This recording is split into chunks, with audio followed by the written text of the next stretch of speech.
दोस्तों, आज बड़े दिनों के बाद पाकिस्तानी टीम को एक अच्छा क्रिकेटर मिला है सऊद शकील की सूरत में। उसने एक कारनामा अंजाम दिया है।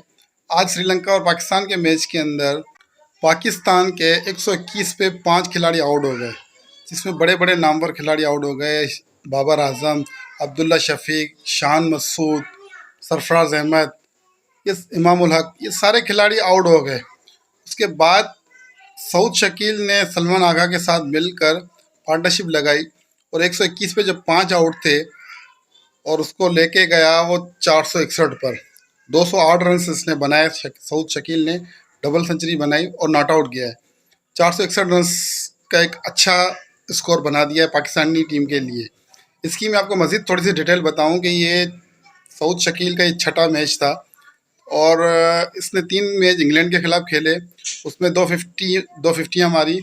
और इसके अलावा 2 मैच न्यूजीलैंड के खिलाफ खेले, उसमें भी 1 फिफ्टी और 1 सेंचुरी लगाई। और ये इसका छठा मैच है श्रीलंका के खिलाफ। उसकी पहली इनिंग्स में इसने 200 डबल सेंचुरी बना दी।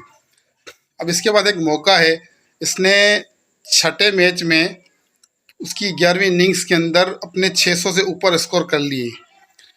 सर डॉन ब्रैडमैन और सुनील गावस्कर के जो रन्स हैं वो तकरीबन 850 और 900 के करीब हैं। उसके बाद सऊद शकील के पास एक मौका है, अगर वो 12वीं इनिंग्स के अंदर अपने अच्छे खासे स्कोर बना लेते हैं, सेंचुरी लगा लेते हैं या उससे ज़्यादा स्कोर बना लेते हैं, तो ये सुनील गावस्कर और सर डॉन ब्रैडमैन के हम पला हो जाएंगे कि शुरू के 6 मैचों में जिन्होंने सबसे ज़्यादा स्कोर बनाए हैं।